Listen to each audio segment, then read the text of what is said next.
Mesdames, Mesdemoiselles, Messieurs, bonsoir. Merci d'avoir choisi Télé Djibouti pour vous informer et vous avez raison. Les titres du journal.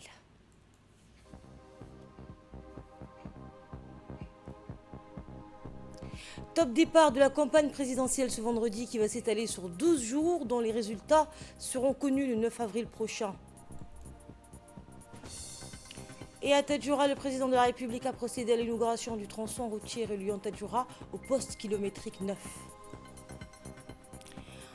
À l'étranger, en Sierra Leone, un incendie a détruit un bidonville à la capitale. Le bilan des victimes, incertain pour le moment, laisse tout de même penser que des milliers de personnes pourraient être affectées.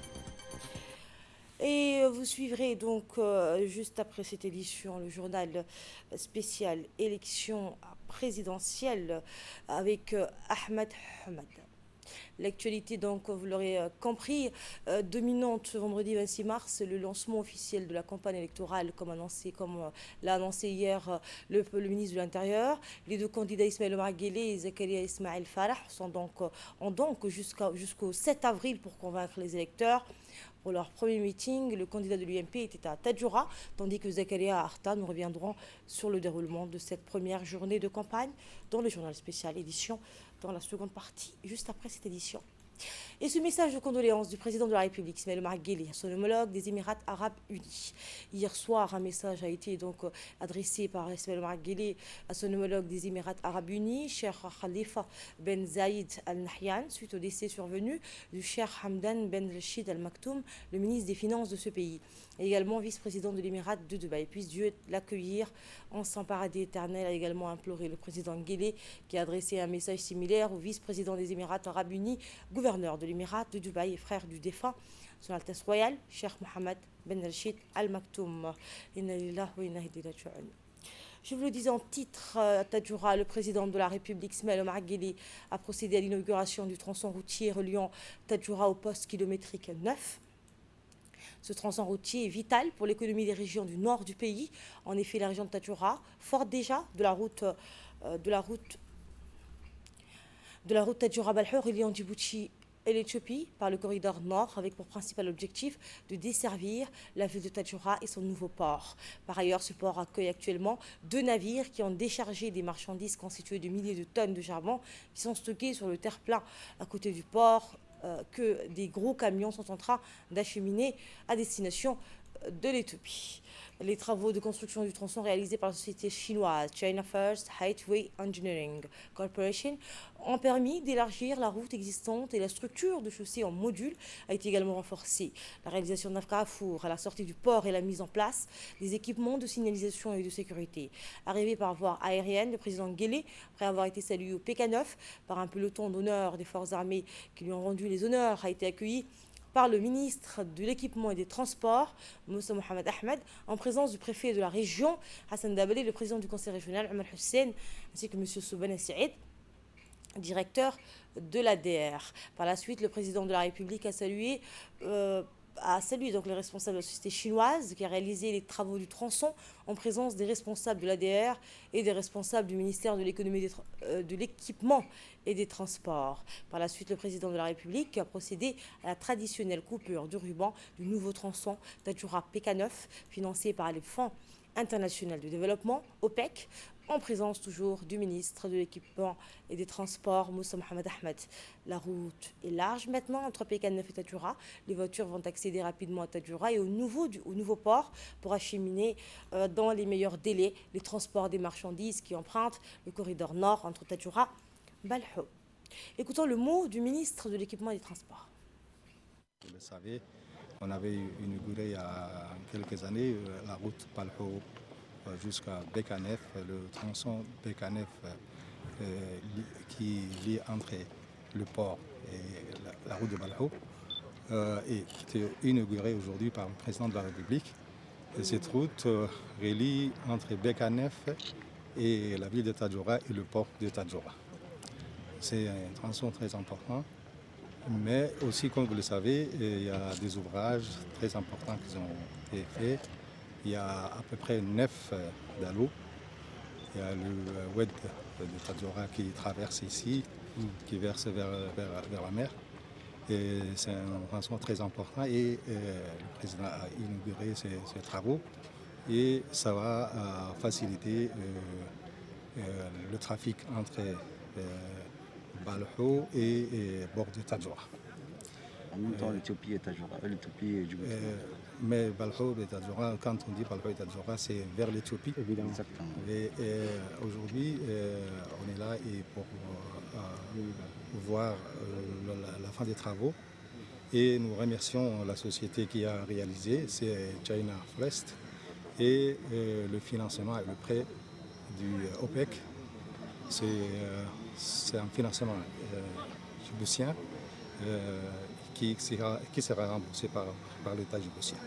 Est-ce que vous avez dit que des ouvrages ont été réalisés? Est-ce qu'en cas d'intempérie, cette route restera saine et sauve avec ces ouvrages qui ont été réalisés? Nous espérons, on a pris en considération tous les imprévus. Comme vous le savez, c'est le changement climatique. Il y a eu beaucoup des inondations. On a même vu avec la route de Balho. Mais même la route de Balho, on va protéger. Il y a un projet de protection. On a eu le financement et vont commencer par la société qui a réalisé la route de Balho. On prend en considération les ingénieurs de l'ADER, suivent de près. La direction technique est là, le directeur de l'ADER est là et nous suivons de près et nous prendrons toutes les précautions pour protéger cette infrastructure. Un mot de remerciement pour clore cette interview. Vous allez faire comme si le chef de l'État est déjà passé, qu'il est parti. Remercions le chef de l'État si vous voulez remercier de sa présence. Hein. Oui, c'est un mot de remerciement. Voilà, nous remercions toujours c'est le président qui a initié ce projet avec les autorités éthiopiennes, la route de Balho, et nous les remercions. Nous voyons aujourd'hui le fruit et la vision du président a été claire aujourd'hui. Nous avons même aujourd'hui des grands bateaux de charbon au bord de Tadjoura. S'il n'y avait pas cette route, on n'aurait pas avoir ce type de bateau ici à Tadjoura. Nous les remercions, c'est son devoir en tant que président de la République. Et par la suite, le président de la République a procédé à la pose de la première pierre du futur hôpital régional de Tadjoura, un hôpital de référence qui va présenter toutes les prestations de soins spécialisés comme générales à la population à la population nord du pays. Eh bien, financé par la République populaire de Chine, qui est un partenaire stratégique de notre pays. Cet hôpital répondra aux normes et standards internationaux. Une cérémonie de la pose de la première pierre qui a vu la participation du ministre de la Santé et un représentant du gouvernement chinois.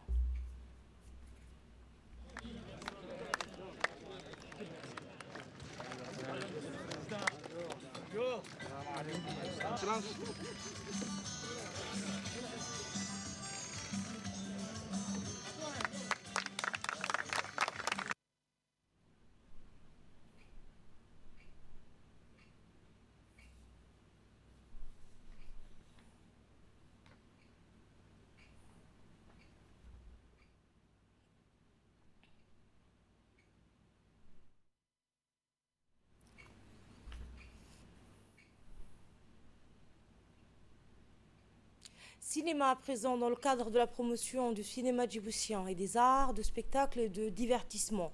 Le Premier ministre Abdelkader Kamel Mohamed, accompagné du ministre des Affaires musulmanes, de la Culture et des Biens Warf, Mohamed Hassan Baleh, ont assisté hier à la projection de l'avant-première du film intitulé Djibouti à la grande salle du cinéma de Djibouti Bawadi Mall. Cet événement inédit s'est déroulé en présence des membres du gouvernement et des promoteurs professionnels du 7e art.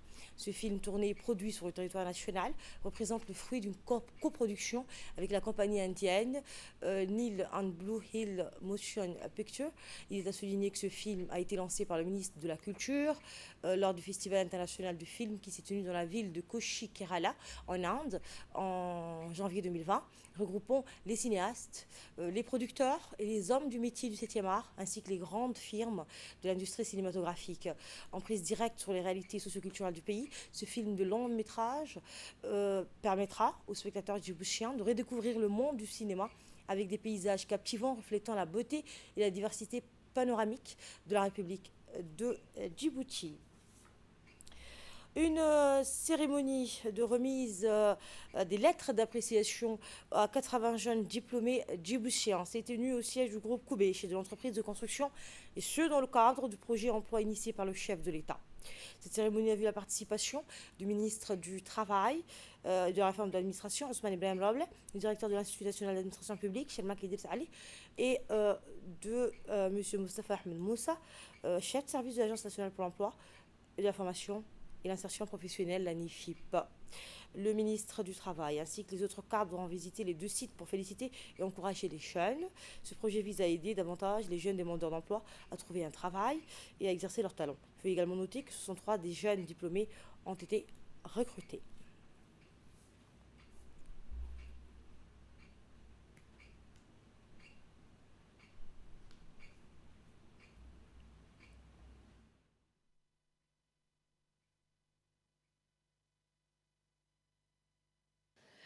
Je fais parmi des jeunes diplômés qui ont participé aux foires. Donc je suis là aujourd'hui ici présente pour exprimer mes émotions. Donc je suis vraiment ravie de participer à cet événement. Et je suis vraiment contente de la façon dont cet événement a déroulé. On était bien accueillis. On a eu l'opportunité, même je dirais même l'occasion d'exprimer nos compétences, montrer nos compétences, nos savoir-faire aux directeurs des entreprises. Et c'est la première fois que un tel événement se déroule dans notre pays. Donc je remercie à toute personne qui ont participé, qui ont organisé cet événement. Donc en premier lieu, le président de la République sûrement, et son excellence. Et je remercie aussi le ministre du Travail qui a eu la modestie de nous accompagner à ces processus jusqu'à la dernière événement. Et dans un mot prononcé à cette occasion, le ministre du Travail a félicité les jeunes et a souligné à quel point il est fier de la future génération de notre pays. Il les a exhortés donc à croire en eux-mêmes et que le gouvernement sera toujours là pour les aider. On l'écoute.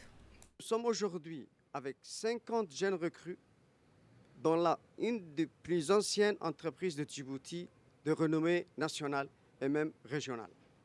Et cette dynamique qui concernait bien évidemment la problématique de l'emploi était une dynamique nationale où nous avons pu créer cette synergie entre le gouvernement dans son intégralité, mais également avec les partenaires sociaux, les entreprises et les établissements publics. Nous avons pu, grâce à cette politique nationale de l'emploi, pu organiser la foire et le forum au mois de février. Et cela a été une occasion unique pour les jeunes, mais également pour le gouvernement, mais aussi pour les entreprises, de se rencontrer et d'en tirer profit. D'en tirer profit parce que les jeunes, aujourd'hui, nous le voyons ici en chair et en os, ont pu avoir un emploi. Nous le voyons encore aujourd'hui, les entreprises ont pu librement, de leur propre chef, faire le choix du meilleur employé qu'ils pouvaient recruter sur la base de la compétence, de la motivation et de l'expérience. Place maintenant aux cérémonies de lancement de la campagne de vaccination anti-Covid-19. En premier, c'est le directeur général de PDSA, DMP, Jama Ibrahim Drar, qui a donné le coup d'envoi de la campagne de vaccination du Covid-19 au Doralé Multipurpose. La cérémonie de lancement de la campagne de vaccination anti-Covid-19 s'est déroulée sous la supervision du directeur général de DMP et ce, d'une manière ordonnée au sein du DMP. Le directeur général de PDSA ainsi que les hauts cadres du port ont préparé cette campagne de vaccination.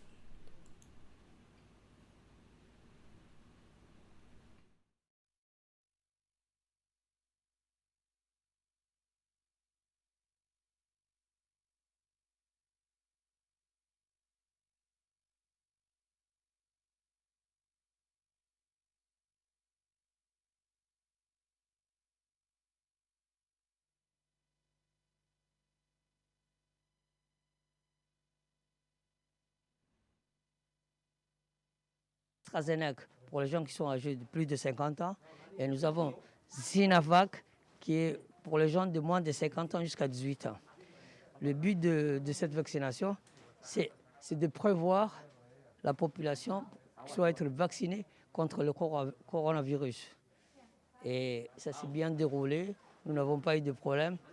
Depuis ces 3 jours, nous sommes toujours, les gens et les patients sont toujours en bonne santé.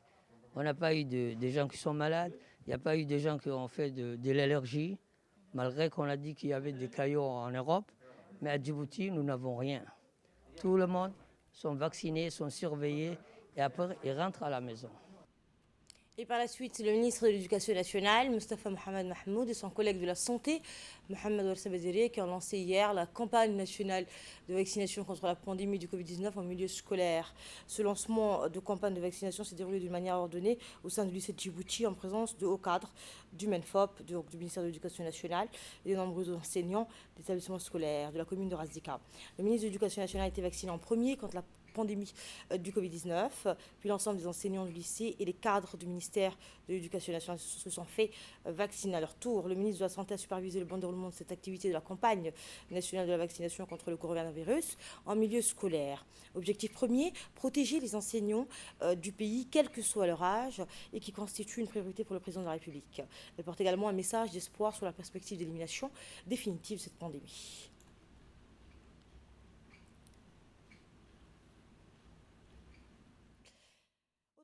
Un protocole d'accord a été signé entre la ministre de la Femme et de la Famille, Moumina Ahmed Hassan, et l'ambassadeur extraordinaire et plénipotentiaire de la République de l'Inde à Djibouti, Ashaq Kumar, pour une formation professionnelle des femmes et filles du Centre d'action sociale et d'autonomisation des femmes, le CASAF. Le gouvernement de l'Inde accordera une subvention de 9,3 millions de francs au CASAF pour offrir une formation professionnelle à des jeunes filles et femmes déscolarisées en vue de leur autonomisation socio-économique. La formation sera dispensée dans les domaines de la couture, coiffure et cuisine par des formateurs professionnels qualifiés sur une période de 50 jours, ouvrables pour chaque cours au centre du CASAF. L'ambassadeur de l'Inde à Djibouti a indiqué dans son intervention que ce projet fournira une formation dans les domaines de la couture, de la coiffure, de la cuisine par des formateurs professionnels sur une période de 50 jours.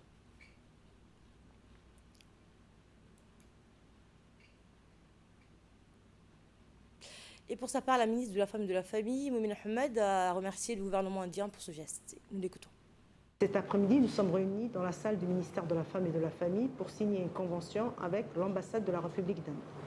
Cette convention va permettre de concrétiser un projet destiné au centre d'action et d'autonomisation de la femme qui se trouve à Balbala et qui est sous la tutelle du ministère de la Femme et de la Famille. Ce projet aura pour objectif de réhabiliter une structure, de réhabiliter un espace de travail de formation afin de le rendre dans les normes. Il s'agit de la cuisine où les filles, une trentaine de filles, chaque année sont formées. Cette réhabilitation va permettre de dispenser une formation de qualité et une formation qui répond aux normes. Ce projet permettra aussi de renforcer cet espace de travail en équipement. Il permettra de prendre en charge des jeunes filles, augmenter le nombre de jeunes filles. Habituellement, elles étaient au nombre de 30, on passera au nombre de 50 et permettra aussi des voyages d'études pour renforcer les capacités du personnel enseignant de cette structure.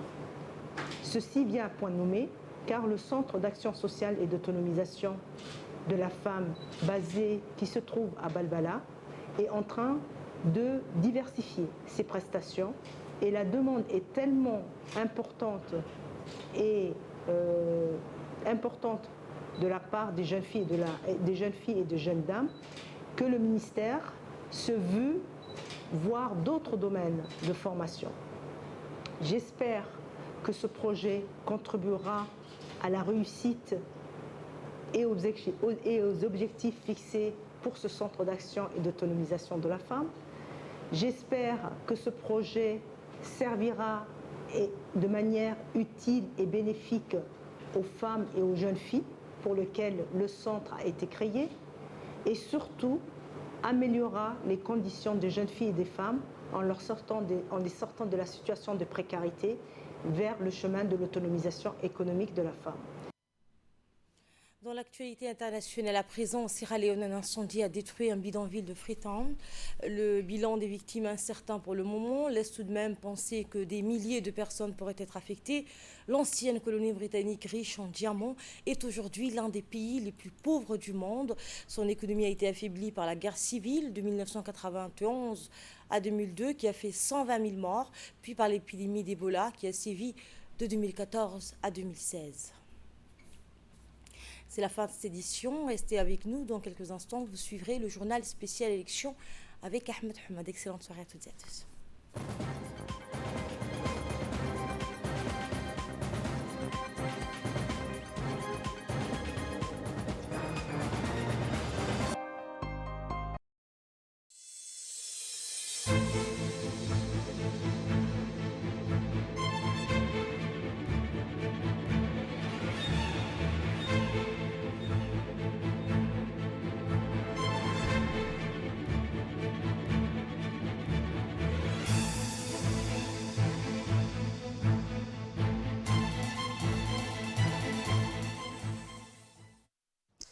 Bonsoir et merci donc d'être avec nous pour ce premier journal consacré à la campagne électorale. C'est le lancement donc officiel de la campagne électorale où deux candidats donc sont en lice. L'UMP est représenté par son candidat Ismaël Omar Guelleh qui sera opposé au candidat indépendant Zakaria Ismail Farah. Une campagne électorale donc qui a débuté aujourd'hui pour les candidats. Le compte à rebours est donc lancé jour J le 9 avril prochain. Mais avant de revenir sur cette première journée des deux candidats partis à la rencontre des électeurs, on vous propose leur portrait et nous commençons par le candidat indépendant Zakaria Ismail Farah. Regardez. Le 10 mars 2021, l'unique concurrent au président sortant déposait officiellement sa candidature à l'élection présidentielle qui aura lieu dans 2 semaines. Il s'agit de Zakaria Ismail Farah, un candidat indépendant. Né le 24 octobre 1964 à Djibouti, Zakaria Ismail grandit à Ambouli. Et c'est à l'école primaire du même quartier qu'il entamera sa scolarité, puis au lycée d'enseignement professionnel. Plutôt bon élève, mais les circonstances de la vie feront qu'il interrompe sa scolarité et s'engage en 1984 dans la gendarmerie nationale. Très jeune, ses proches se rappellent de ses tempéraments terre-à-terre, humble et joyeux de Zakaria.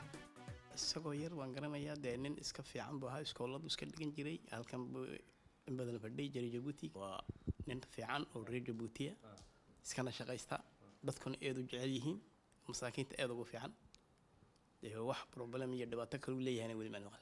En 1989, sa soif d'apprendre finira par prendre le dessus et quittera donc la gendarmerie nationale pour poursuivre ses études en France dans les départements de la Seine-Maritime.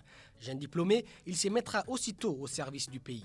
Le Sheraton Hotel de Djibouti fera alors très vite appel à ses services en qualité de directeur de la sécurité et de l'hygiène. Il rejoindra ensuite les bureaux des forces françaises stationnés à Djibouti comme contrôleur des qualités et d'hygiène. Pour diversifier son expérience professionnelle, il retournera en France en 1995 où il deviendra courtier en assurance vie pendant 3 ans dans les mêmes départements où il a suivi ses études. Mais pour Zakaria qui va passer 2 ans de plus au FFDJ à son retour au pays, ses parcours n'a qu'un seul objectif, fortifier sa personnalité, consolider ses acquis professionnels, le tout étant de rester définitivement au service de ses concitoyens. C'est pourquoi, dès 2000, il se mettra à son compte, devenant ainsi entrepreneur pour prendre part à la construction économique de Djibouti, tout en créant à son niveau du travail pour les Djiboutiens. Zakaria est un entrepreneur avisé, mais surtout un père de famille. Père de 11 enfants, dont 4 de bas âge, Zakaria est un homme de foi.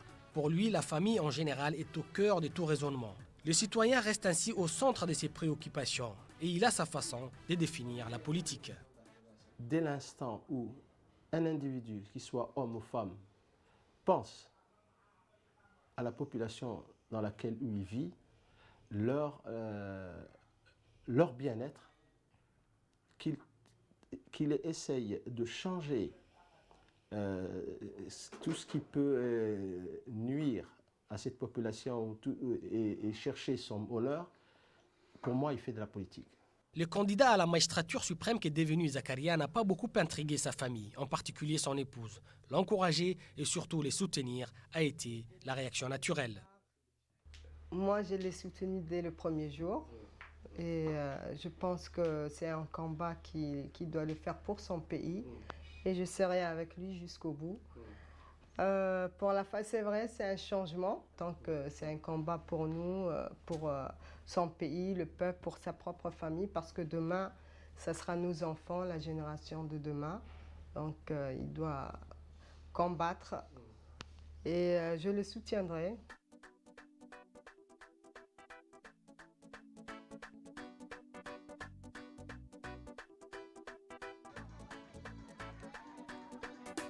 Fort de ce soutien, Zakaria Ismail est parti dès l'acceptation de sa candidature à la rencontre des Djiboutiens. Objectif, c'est faire connaître du public et les convaincre du choix qu'ils auront à faire le 9 avril prochain. Est-ce un pari difficile?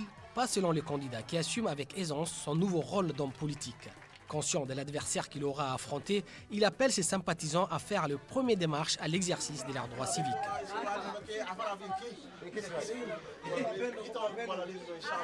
فوتكا وحبد قمع ويا نيكا ورقدي سفوتك وقمع ويا حبد رصاصة ويا ما أنت هدو بدلات دونا يوكردي ما أنت هدو دونا إن التاني في عنتها أي كجرين أنا وكردي أو كسيات كيني لكن وإنو دون تكاركيسا وفوتي ويا.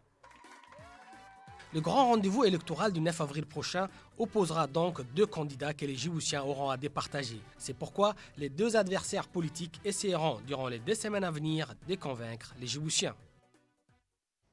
Et à présent, suivant le portrait du candidat de l'UMP, l'Union pour la majorité présidentielle, Ismaël Omar Guelleh. Le candidat de l'Union pour la majorité présidentielle, connu sous l'UMP, Ismaël Omar Guelleh, est né le 27 novembre 1947 à Diridawa, fils d'un des premiers instituteurs dans les années 1930. Très jeune, il occupe son premier emploi à la police du territoire français des Afars et des Issa. Il fait preuve par ailleurs d'un engagement très actif dans la mouvance indépendantiste, ce qui entraîne son éviction en 1974 de la police. Il s'investit alors dans la Ligue populaire africaine pour l'indépendance, présidée par Hassan Goulet Abdidon. Il n'épargne aucun effort pour sensibiliser ses compatriotes aux bienfaits de l'indépendance. IOG fait partie de la délégation de la Ligue populaire africaine pour l'indépendance qui participe en 1977 aux négociations préparatoires pour l'indépendance de notre pays. Après l'accession de notre pays à l'indépendance le 27 juin 1977, il est nommé chef de cabinet du président Goulet. En 1979, à la création du RPP, il occupe le poste de président de la commission culturelle. En sa qualité de chef de cabinet, il parvient à négocier avec le FRUD et permet au pays de retrouver la paix avec l'accord d'Abra le 26 décembre 1994. Le 9 avril 1999, il est élu président de la République, succédant ainsi au père de la nation, feu Hassan Goulet Abdidon. Le candidat de l'UMP, Ismaël Omar Guelleh, a toujours lutté contre la précarité et la faim. Il a toujours veillé à ce que la République de Djibouti puisse la marche de l'évolution du monde. 22 ans plus tard, jour pour jour, le 8 mai 1999, les Djiboutiens confient leur destin à un homme politique qui affiche d'emblée sa détermination à combattre le sous-développement. Après avoir accédé à la magistrature suprême, IOG va avoir un objectif: inscrire Djibouti dans la modernité. Ainsi, il importe de souligner les réalisations de ces dernières années, qui sans nul doute forgent l'image que les Djiboutiens associent au président IOG. En effet, dès son accession à la magistrature suprême, il dévoile sa conviction qui le guidera tout au long de cette période. C'est elle qui constitue à croire que le sous-développement n'est pas une fatalité. Conviction qui explique le lancement des grands chantiers, la construction des grandes infrastructures portuaires, routières, ferroviaires et aéroportuaires.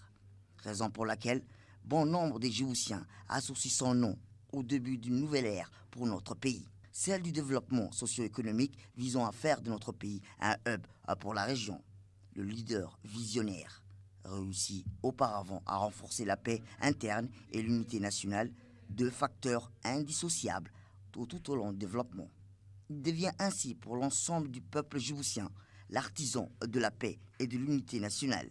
Comme le développement ne peut réussir pleinement sans le renforcement au préalable de la formation et l'éducation, IOG sera à jamais gravé dans la mémoire des Djiboutiens comme l'initiateur de la création de l'Université de Djibouti et des nombreux centres de formation professionnelle.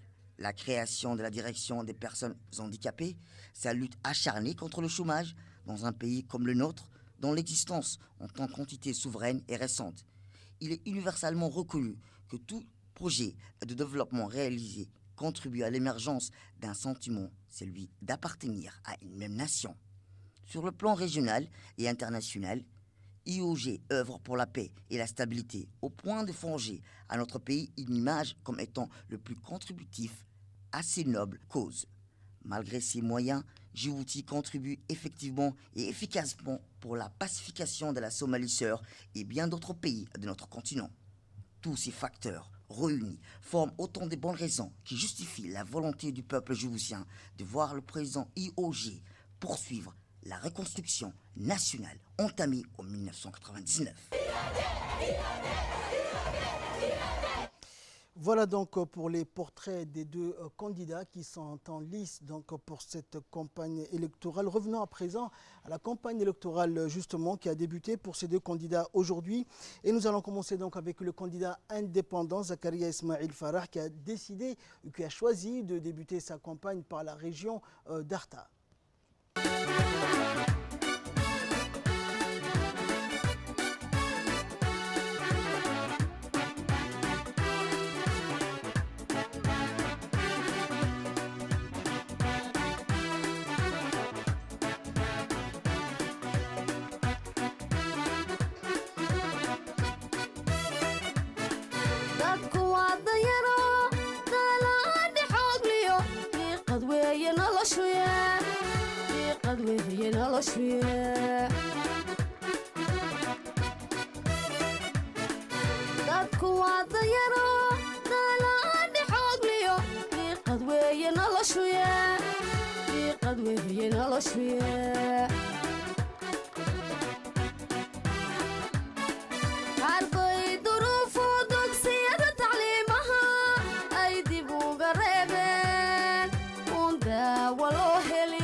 Dayin baan ku dhaartee anigoo daacada waan idin dadaalgeli dhallinyarada dacihiyo jikadaha fadhiya iyo dumarkiyo carruurtii duqatida dhammaanteed doolar baanu qorayaa tacliintana si dooran u daryeeli doonaa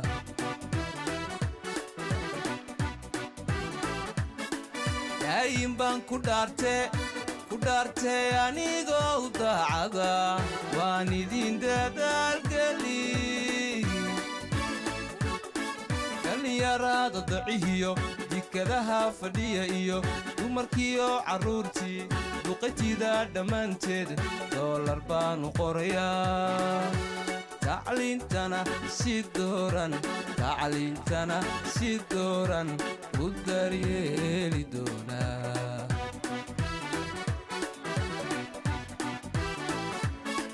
mar hadduu wakhtiga daran uu noo damqadayo darayada difaacayn oo doog la wada heli reeqimatay weeye doobiro uu footeeya doobiro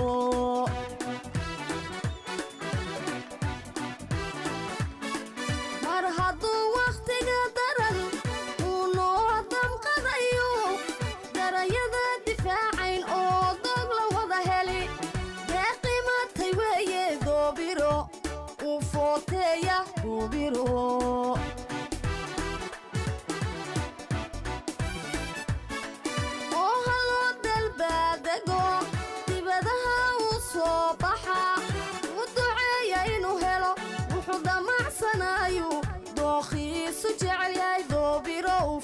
footeeya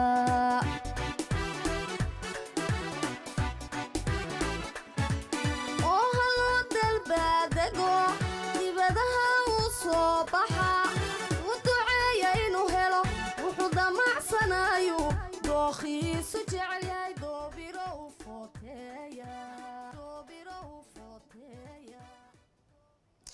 Et les hauts responsables donc, de l'équipe de campagne du candidat indépendant Zakaria Ismail Farah se sont succédés à la parole et ont appelé la population djiboutienne à retirer massivement leurs cartes d'électeurs. Nous les écoutons. عرتا شعبو يدولاي عنداني تاي أجابوي قدك يا عقيد أنا نسولتهم محا عرتا يا وعدي عرتا كذا دختر ليه كذا رح ليه أفك يا ابن مري من كنت تكبر سماع ليش عيبك بوجسه توعدي توعدي إن شاء الله يلي دي يكي نونو أوي محا عروض سيني بورد سيني عروض سيني بورد سيني تيارة باهيني لكن نشعبي توقع مجنة أوي نونو عندما راي محاي مروتون كيسدي حسنة مسجين نوميا عسبنا هوي أول شيء دقويسها ما أيروسين سيرته شعب عرتا شعبه وراغتي بيتا كارت إلكتر بيتا غاتا كارت إلكتر كغاتا بيوايتينيكي بيك يا مريبيلي دتكي غادي لها بي هذا كار قادو ويدين كار كينا غاتا ورغد عدوين نوفوتيا iskoolka waxaan ka galay bekasi kontiya bekasi kontan shaqo badan ba taala qoladan leeraha feer baa loo jiro 2000 baa la asaasay waa fond entretien routier waxa ku xigay adeero waa agent jiboutien routier maantana waxa laga dhigay DBCR waa Djibouti Port Contrôle Rad wax dhalinyaro bekasi kontiya licence baa leenahay bachelier baa leenahay nouveau bac baa leenahay BBC baa leenahay qof qoro bekasi kontiya ay kuma jiro أنا إمك واحد كم يدعو عمر جقع واحد قلا عمر جقع عندما كان لهذا سيدو هبانك وقول قلا يو واقول وقول بريء سيدي يلا واتن عشوا بلا بيو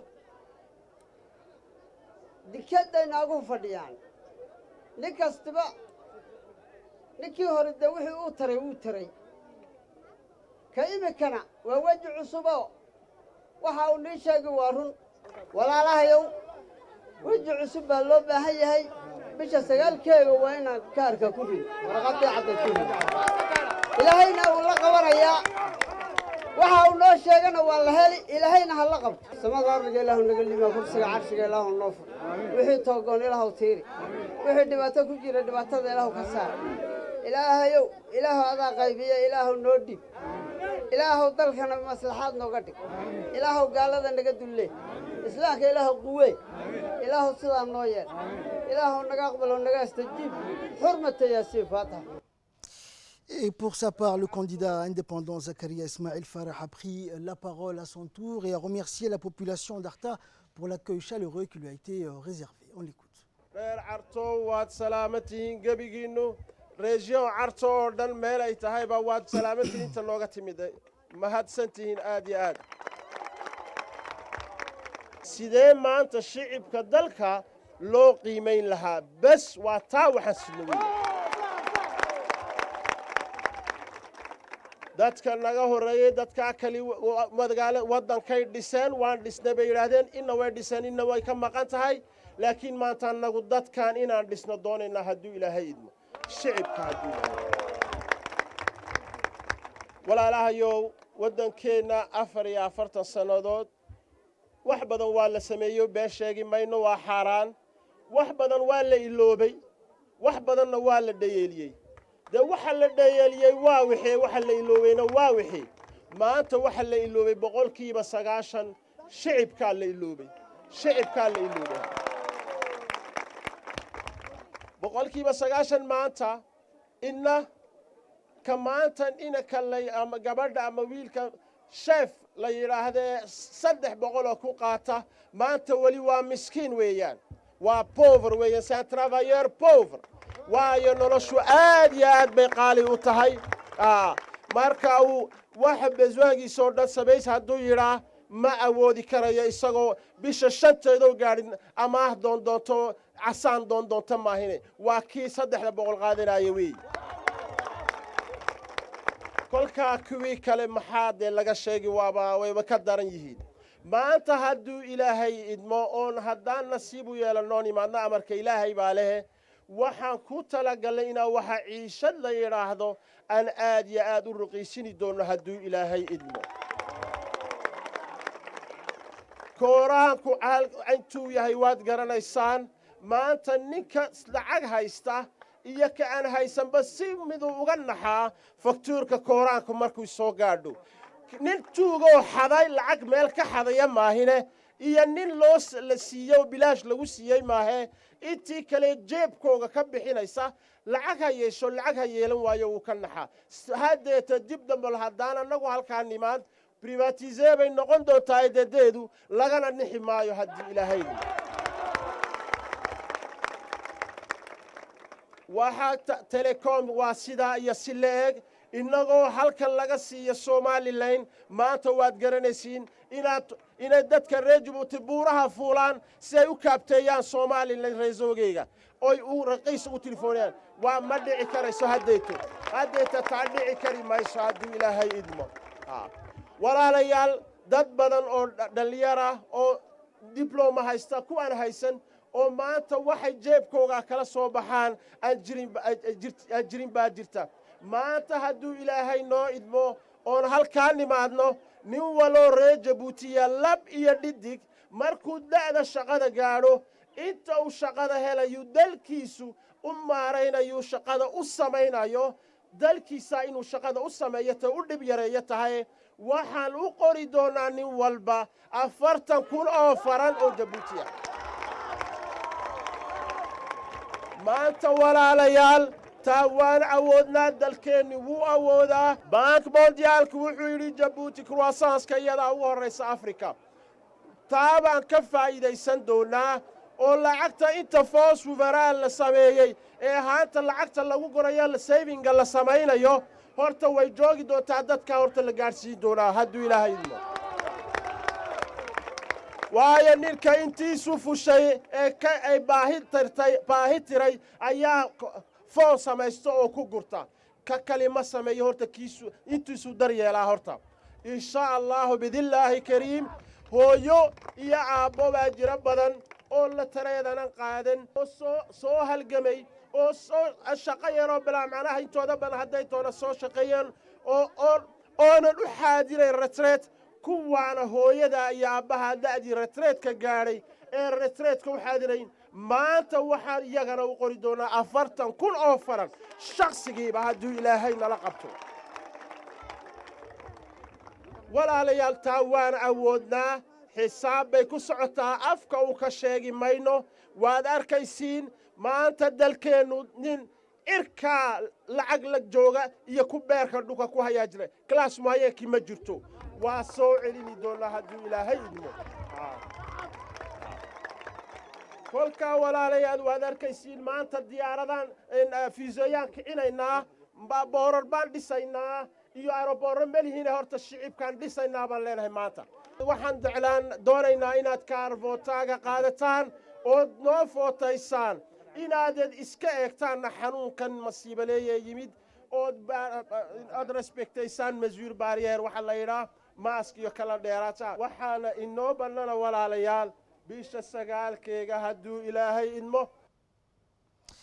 Et le candidat de l'Union pour la majorité présidentielle, Ismaël Omar Guelleh, vient de donner également le coup d'envoi de sa campagne dans la région de Tadjoura, de la région de Goda à Mabla et de Werima à Alta de l'extrême nord. La population de la région de Tadjoura est venue massivement soutenir son candidat de l'UMP pour l'élection présidentielle d'avril prochain.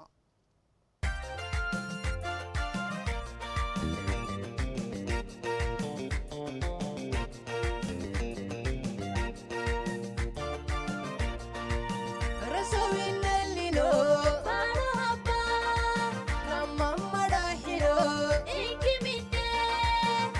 إذا لها منا نمار حنو إذا لها منا نمار حنو إذا لها منا نمار حنو إذا لها منا نمار حنو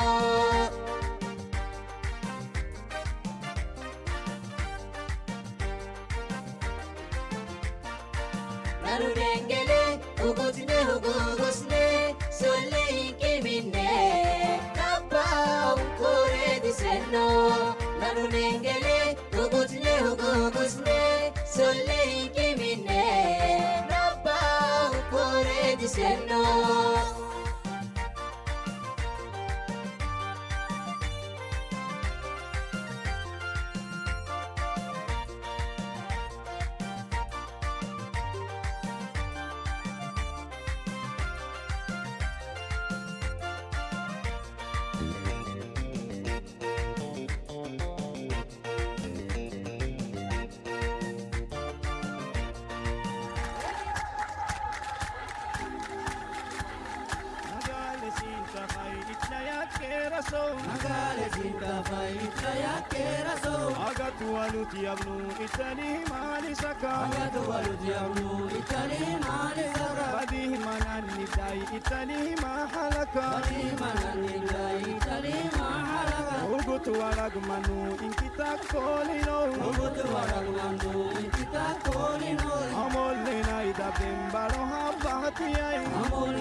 Et par la suite, donc, une fois arrivés sur place, les artistes nationaux se sont succédés donc à la tribune pour animer ce premier meeting du candidat UMP à la Ville Blanche.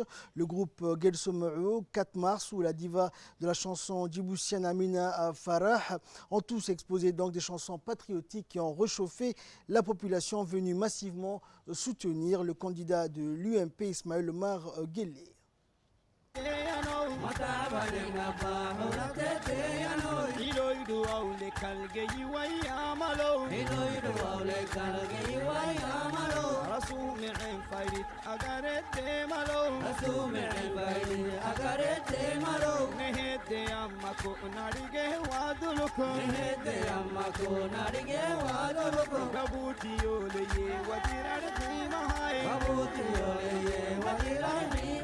Gabuti yole ye wajira ni hima hai. Gabuti yole ye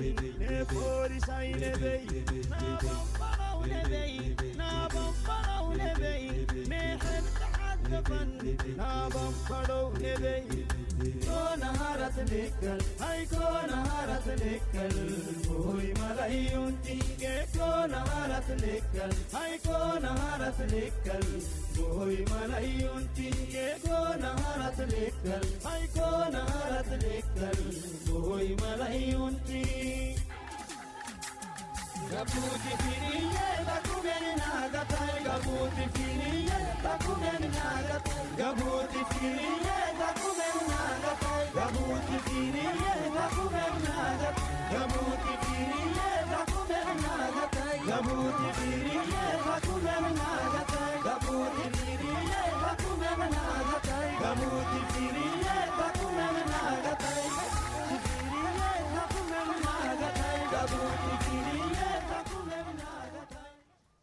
Écoutons à présent l'intervention ou les mots des bienvenus du directeur de campagne pour la coalition UMP pour la région de Tadjoura, Mohamed Belkhassiraj. Monsieur le Président, vous êtes aujourd'hui sur un terrain conquis.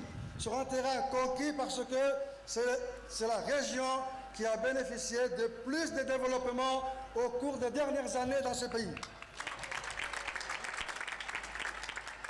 La population de Tadjoura est unie, debout comme un seul homme, pour vous soutenir. Comme aujourd'hui, le 9 avril prochain, je ne vais pas m'attarder, je vais donner la parole au chef de l'État, Gabagouray Bara Badayoïsa.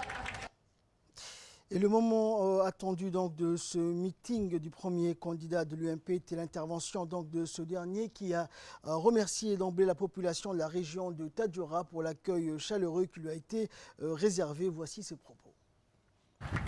Chers Tadjouriens, ce n'est pas par hasard que j'ai fait le choix de débuter cette nouvelle campagne dans la ville blanche. En effet, Tadjoura, j'en ai toujours été convaincu, est le deuxième poumon économique de notre pays. De par sa localisation et ses attributs naturels, Tadjoura a d'énormes potentialités et n'en est qu'à ses balbutiements en termes de rayonnement économique, touristique et industriel. Le projet phare que nous pouvons citer en exemple et aujourd'hui concrétisé est sans doute le port de Tadjoura qui a dans ce sens une portée significative d'une part, celle de bâtir un nouveau point d'ancrage économique pour Djibouti. À Djibouti, la diversification et la multiplication des sources de notre croissance économique passe nécessairement par le développement de nos régions, qui, fortes de leurs potentialités respectives, permettront d'engranger des réponses significatives. Ainsi, il est prévu une série d'aménagements portuaires tout au long du littoral qui aura pour mission principale de structurer la croissance économique autour des avantages comparatifs de notre pays. L'impact direct attendu sera bien évidemment une augmentation du volume des échanges et un accroissement durable de la richesse nationale à travers la création d'emplois et la multiplication d'activités connexes, facteurs de développement. Il y a 5 ans, lors de la dernière campagne, ce port était en construction. Aujourd'hui, il est opérationnel. Et les chiffres parlent d'eux-mêmes durant ces 8 derniers mois. Avec un chiffre d'affaires d'environ 9,5 millions de dollars, dont plus de 7 millions de dollars sur le déchargement du charbon et 2,5 millions de dollars sur la manutention de l'acier et autres métaux. Plus de plus de 15 000 camions sont arrivés à Tadjoura et sont repartis. Et poursuivant son intervention, le candidat Ismaël Omar Guelleh a présenté par la suite les points saillants de son programme à ses partisans et électeurs de la région de Tadjoura. Le port de Tadjoura emploie aujourd'hui 154 personnes à plein temps et plus de 50 employés externes. De plus, la manutention bateau à quai jusqu'à 300 dockers s'ajoute à l'effectif permanent. Les revenus des employés totalisent environ 100 millions de francs djibouti chaque mois, sans compter les retombées économiques et sociales directes et indirectes. Sont importants. Hôtels, restaurants, stations de service, aires de repos et autres commerces. L'objectif est aussi d'agir à l'échelle du territoire de manière à décloisonner les opportunités entre la capitale et les régions. Nous voyons grand et loin. C'est une décision stratégique, un engagement de toute la nation. Nos collectivités territoriales doivent former des communautés de projets capables de générer suffisamment d'emplois pour garantir la cohésion sociale et le développement à travers notre population. Pour cela, nous allons 1. Travailler sur le développement du tissu productif propre à chacun de nos territoires pour permettre à nos collectivités de mieux faire refléter leurs richesses et leur diversité. 2. Insister sur les matières premières dont nous disposons dans le développement de nos industries. Densifier notre investissement dans les infrastructures structurantes permettant de développer les liens économiques, déconcentrer davantage des services de l'État. Ouvrir des antennes universitaires dans les différentes régions, visant notamment à développer les formations supérieures courtes et professionnalisantes pour former sur place et les employer sur place. Nous venons de poser la première pierre pour le grand hôpital de Tadjoura. Nous remercions le gouvernement chinois. Nous entendons bientôt inaugurer notre centrale solaire, la première à Tadjoura. Voilà donc pour le premier journal spécial élection d'aujourd'hui. Merci à vous de nous avoir suivis. Restez avec nous, le programme continue sur Télé Djibouti.